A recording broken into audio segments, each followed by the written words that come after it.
자, 아침에 정치의 맛을 느껴보는 시간입니다. 국수대담입니다. 김남국의 국, 박소영 뉴스 국수대담.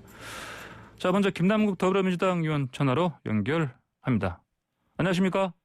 네, 안녕하세요. 살고 싶은 도시, 생생도시 안산 단원을 김남국입니다. 예, 자, 그리고 박수영 국민의힘 의원 전화로 연결돼 있습니다.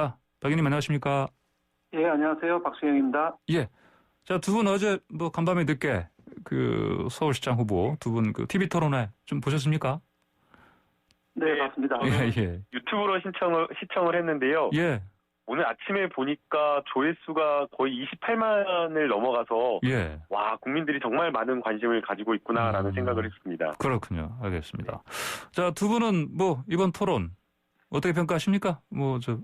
판정 좀 해주시죠. 먼저 김남국 의원부터. 예. 네, 토론을 통해서 이제 국민들이 보고 싶어 하셨던 것이 분명 있을 거라고 생각이 되는데요. 예. 우선은 이 정책이라고 하는 것들이 우리 삶에 영향을 미치는 것이 크기 때문에 이 서울시장 후보자가 어떤 정책을 가지고 있는지 아마 많은 시청자, 시민분들께서 그 정책을 눈여겨봤을 거라고 생각이 되고요. 그 다음 두 번째는 여러 가지 의혹과 관련된 부분에 대해서 후보자가 어떤 태도, 어떠한 표정으로 이렇게 해명을 하는지 그 해명이 그리고 또 합리적이고 납득할 만한 것인지 이러한 것들을 좀 주요하게 봤을 것으로 보이는데요.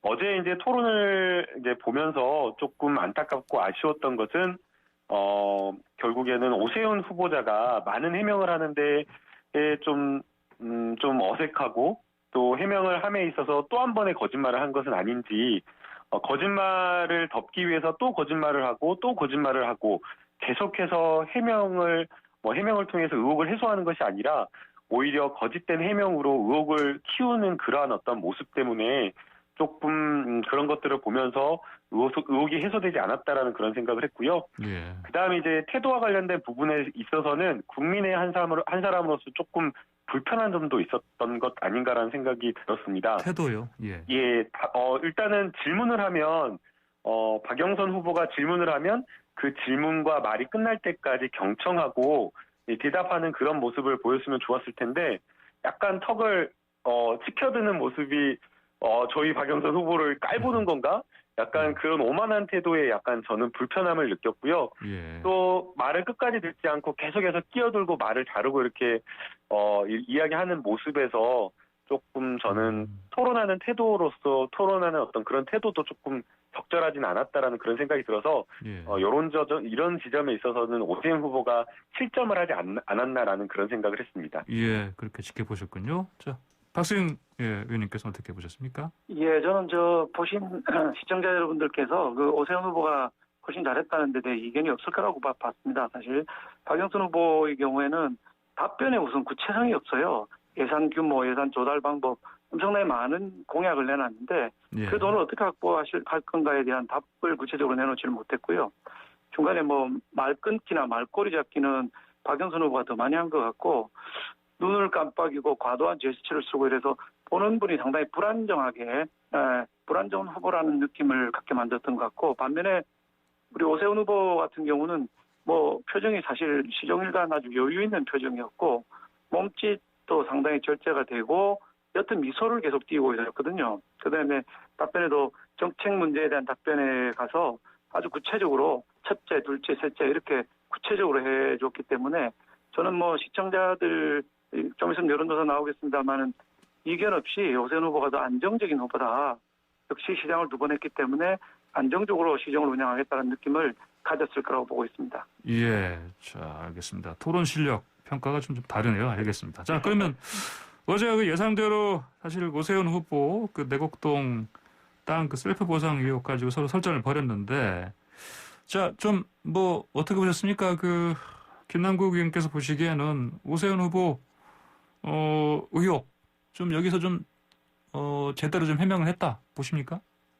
네, 전혀 해명이 되지 않았고요.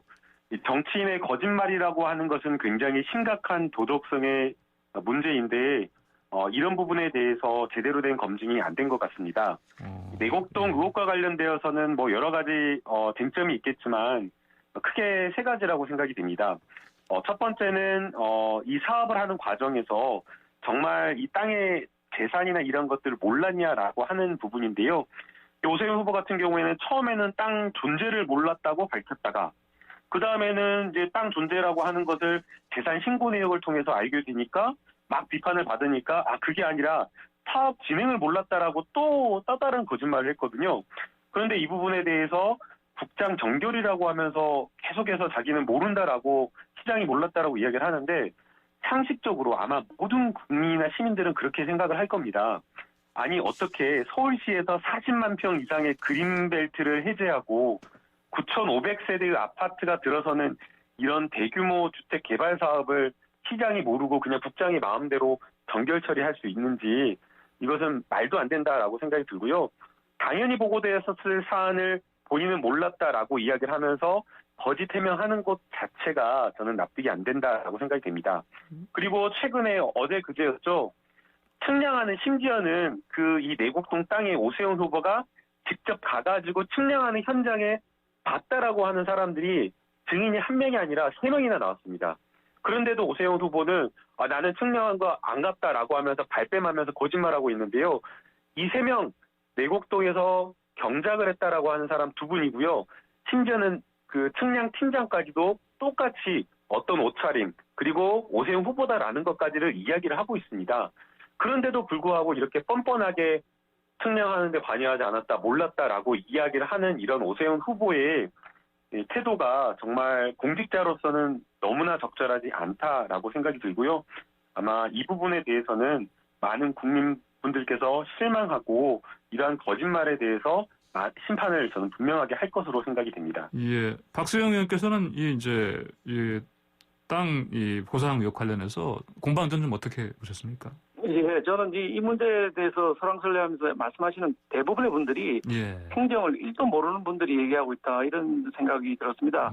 자꾸 지구지정 문제로 얘기를 하시는데요. 지구지정하기 전에 그린벨트 해제를 하는데 그린벨트 해제가 진짜 문제입니다.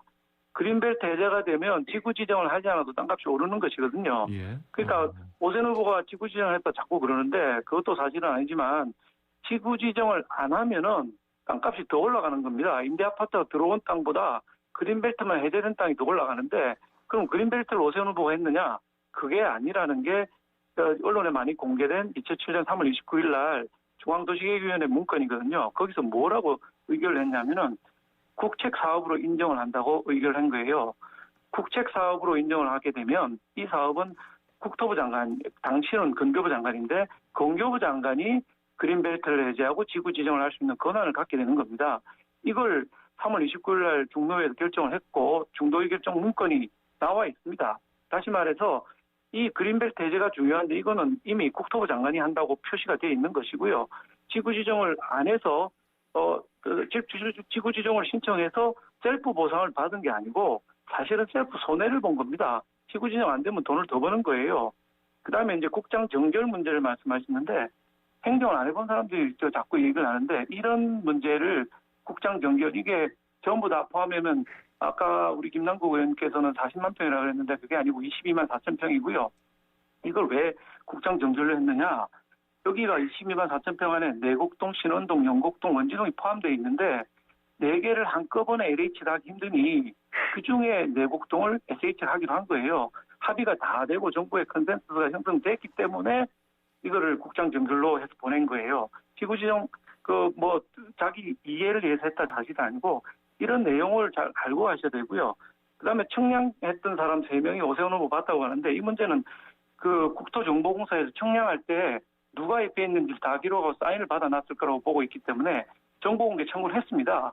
이것만 공개되면 당시에 갔는지 안 갔는지가 밝혀질 겁니다. 그러나 여기 누가 갔는지 이게 그 핵심이 아니고 그린벨트를 누가 해제했느냐 이게 더 중요한 거예요. 그리고 정언하신 분들이 16년 전의 일인데 흰옷에 선글라스를 입었다고 일관되게 정언하고 계신데 저는 16년 전의 일 기억 하나도 못할 것 같아요.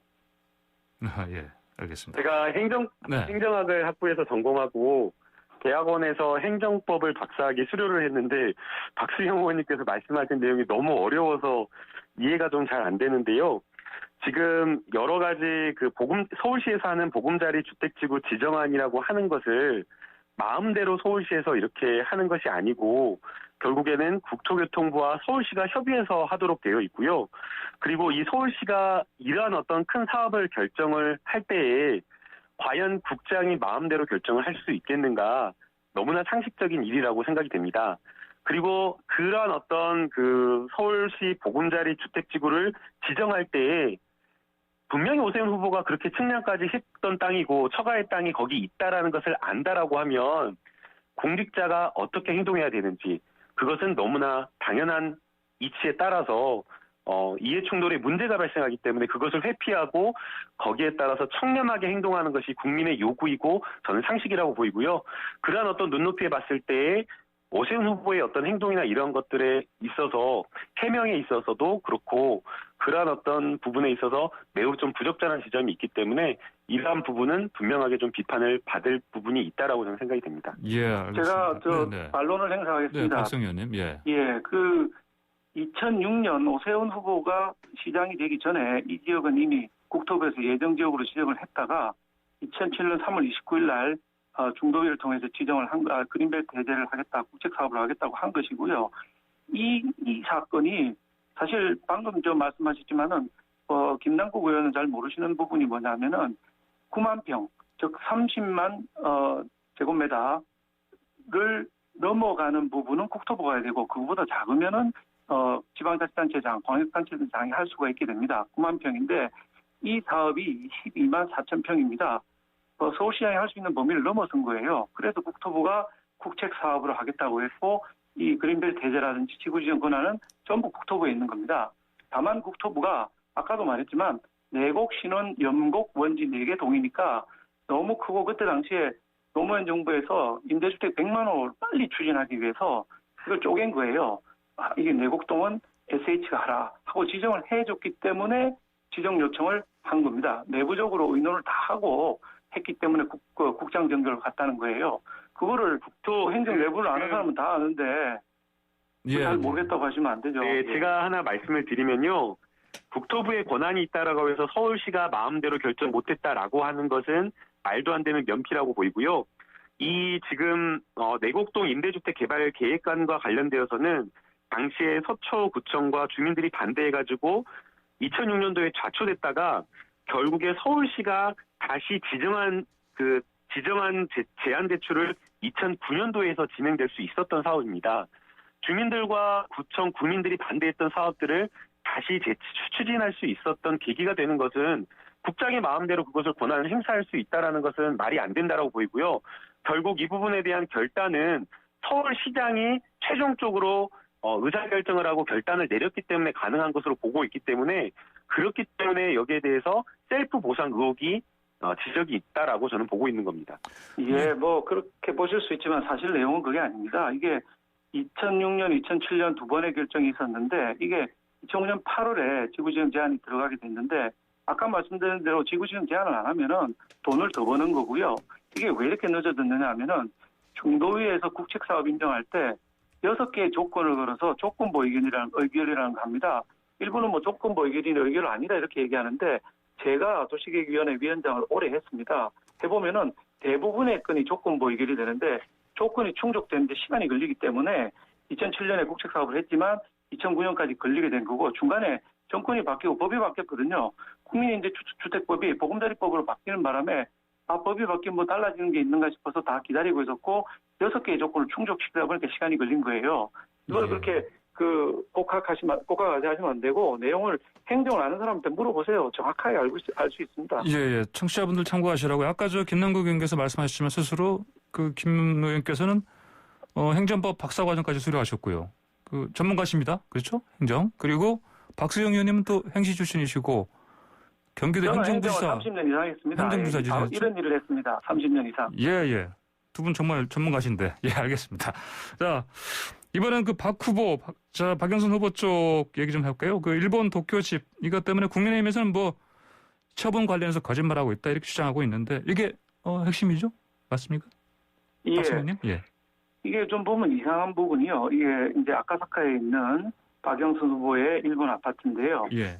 우리 당에서 이 문제가 있다고 3월 초부터 계속 공격을 했거든요. 예. 그런데 이제 대응이 어떻게 나왔느냐? 비상식적이다. 투기와의 전쟁은 대한민국 안에서 얘기해 일본 땅을 왜 얘기했느냐. 그다음에 거주 목적으로 산 건데 공격하지 말라. 이렇게 거의 20일 이상 공격을 받았는데 아무 그 대응이 없다가 21일 날 드디어 이제 처음으로 처분했다. 2월 달에 처분했다. 이렇게 반응을 했습니다. 예. 그런데 그 다음날 저희가 이제 등기부등본을 일본에서 떼보니까 안 넘어간 거예요, 소유권이. 그러니까 다시 계약은 했는데 잔금을 뒤에 받기 때문에 등기부 아직 안 넘어갔다. 이렇게 얘기를 하신 거예요. 첫째는 한 20일 동안 공격받으면서 그때는 왜 처분 얘기를 안 하고 공격을 받았을까? 상식적으로 잘 이해가 안 가고 만약에 뭐 계약을 해서 이게 2월 달에 계약해서 다음에 등기가 넘어가는 거라면은 계약 사본을 공개해서 이때 계약을 했다. 정확하게 밝히면 될 건데 계약 사본을 지금 내놓고 있지 않은 거거든요. 그다음에 거주 목적이라고 했는데 실제로 언론에서 밝혀진 게 11년 보유한 것 중에 8년은 임대해서 임대 수익을 상당히 얻었다는 거 아닙니까? 그냥 말씀하시는 게 앞뒤가 잘 안 맞는다 이런 생각을 하고 있습니다. 예, 김남국 의원님. 네, 이건 뭐 큰 문제가 되는 것은 아니라고 생각이 들고요. 홍준표 의원이 이렇게 이야기를 했듯이 박영선 후보의 남편이 도쿄로 갈 수밖에 없었던 이유가 당시에 이명박 전 대통령의 BBK 의혹을 박영선 후보가 계속해서 집요하게 파고들고 공격하다 보니까 이명박 정부가 내사하고 압수수색하고 그래서 결국에는 어쩔 수 없이 국내에서 일을 할 수가 없어가지고 도쿄로 갔다라는 거거든요. 그리고 이제 뭐 11년 정도, 10여 년 정도 이제 집을 보유를 했는데 그렇지 않습니까? 계속해서 일본에서 일을 한다라고 하면 모르겠지만 가족이 한국에 있고 그러는데 계속해서 일을 할 수가 없었기 때문에 한 3년 6개월 정도, 한 4년여 정도만 실거주를 했다라는 것이고요. 그 외에 나머지는 임대를 할 수밖에 없어서 임대를 한 것이고 그리고 이제 이 부분과 관련되어서 처분을 했느냐 아니면 처분을 하는 과정이 있느냐라고 이렇게 이야기를 그 부분 가지고 이제 말꼬리를 잡고 있다라고 저는 생각이 드는데요. 저희가 일반적으로 부동산 매매 계약을 체결하고 계약금과 중도금을 치렀다라고 한다면 뭐 집 팔았다라고 이야기를 하지 그 집을 매매 중에 있다라고 이렇게 법률적으로 표현을 하진 않기 때문에 그러한 차원으로 이해를 하면 좋겠다라는 생각이 들고요. 결국에는 이렇게 부동산과 관련되어서 토론을 하고 여러 쟁점이 되는 이유도 부동산 집값에 대해서 많은 국민들과 시민들이 분노하고 그러한 어떤 부동산 정책에 관심을 많이 가지고 있기 때문이라고 생각이 됩니다. 예. 그런데 지금 오세훈 후보의 부동산 정책을 보게 되면요. 일주일 새에 재개발, 재건축 다 풀겠다라고 하는 겁니다. 근데 그것 때문에 지금 부동산 가격이 들썩이고 있습니다. 이거는 정말 매우 심각한 문제라고 생각이 들고요. 오세훈 후보 특히나 지금 재개발, 재건축 풀겠다라고 아주 지역까지 거론을 했는데요. 양천구 목동, 영등포 여의도동, 또 압구정, 강남구 압구정동, 광주구 자양동 이런 등의 규제를 완화하겠다라는 겁니다. 그런데 이러한 어떤 그 규제 완화라고 하는 정책이 결국에는 부동산 투기를 했던 분들에게 확정적 이익을 돌려주는 것으로 될 수가 있고요. 또 그게 그냥 단순하게 그것으로만 그치는 것이 아니라 부동산 시장을 어떻게든 정부가 안정화시키려고 했는데 그러한 어떤 부동산 시장 안정화 기조를 훼손하는 문제가 있기 때문에 저는 오세훈 시장의 이러한 어떤 부동산 정책이 매우 심각하게 걱정스럽고 우려스럽다라고 보고요. 그런 차원에서 이 박영선 후보가 규제를 푼다고 하더라도 지금 현재 정부가 가져가고 있는 부동산 시장을 안정화하는 그 기조를 훼손하지 않는 선에서 재개발, 재건축 규제를 풀고 그리고 규제를 푼다고 하더라도 강남의 이런 어떤 재개발, 재건축 그쪽이 아니라 정말 낙후되었던 우선순위를 정해가지고 낙후되었던 강북 쪽의 재개발, 재건축 이런 쪽을 공급을 이쪽으로 더 먼저 늘리자라는 박영선 후보의 이런 어떤 공급 정책이 훨씬 더 합리적이지 않나 저는 이렇게 보고 있습니다. 알겠습니다. 규제 완화 관련해서 말씀하셨는데 마지막으로 지금 박수영 의원님 말씀 듣고 좀 마무리해야 될 것 같습니다. 아니 박영선으로 일본 아파트 얘기하다가 갑자기 왜 서울에 그 부동산 정책이 나옵니까? 재개발, 재건축 허용해서 부동산 가격 올라오고 안정이 깨진다고 하는데 부동산 가격 올라오고 안정 깨진 거는 25번의 실패한 정책을 낸 문재인 정권 때문에 올라간 거지 오후보고 공약 때문에 부동산 정책이 깨지고 안정이 깨지고 집값 올라가는 거 아닙니다. 25번 실패로 얼마나 많은 사람들 아프게 했습니까? 그런데 그걸 좀 오세훈 후보 쪽으로 돌리는 거는 말이 안 되는 논법이라고 생각합니다. 예, 알겠습니다. 오늘 시간이 다 돼서 오늘 국수 토론 여기까지 하고 마무리해야 되겠습니다. 두 말씀 잘 들었습니다. 감사합니다. 네, 네, 감사합니다. 네, 지금까지 박수영 국민의힘 의원, 김남국 더불어민주당 의원이었습니다.